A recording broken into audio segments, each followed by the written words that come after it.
Zultanite, one of the most difficult gems for us to find. There is just nothing out there. And, I was one of the guys who discovered this particular deposit. And I tell you, I had rough from back in the day, and even that is depleting now. You must understand this is one of the rarest geological phenomenons in the world. To put it into perspective, more Tanzanite was mined yesterday than Zultanite was mined in history. That is the problem. And there's been no mining for 5 years. If you want to know more about Zultanite, go to zultanite.com, take a look at what they sell this material for. They're the actual miners.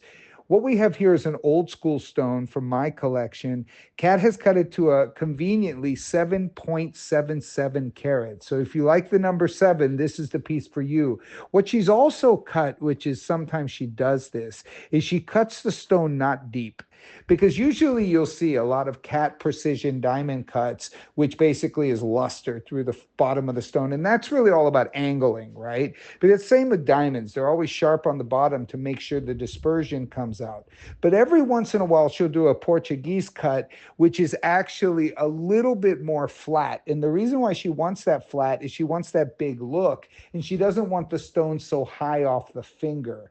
So for a 7.77 carat, it actually looks like a 15 carat, right? And if the rough allows for it, she'll occasionally do this. It's not very common, but when she does do it, she does it perfectly. Like the faceting of the Portuguese is perfect, right? So it's actually cut to actually bring brilliance out around the side of the stone as well. Sometimes when you put in the perfect cutting, which is 90% of what she does, it has to be very high. So that with the perfect cutting would weigh about, 12, 14 carat. It would be, in that particular width, it would be a 15 carat stone. And it would sit about a half an inch above your finger.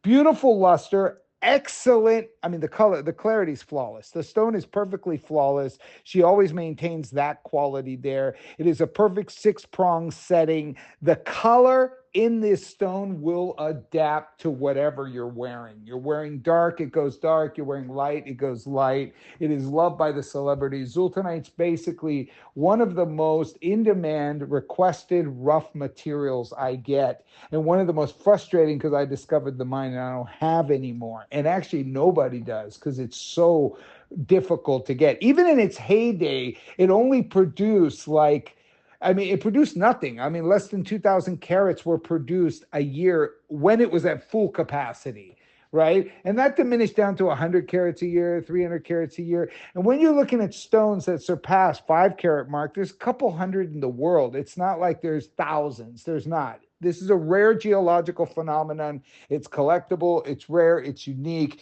You've also got beautiful diamonds set along the side, running down the shank, elegant piece of jewelry at a price that's outright impossible. You can't buy 1 carat from the miner at the price you're buying this whole ring for.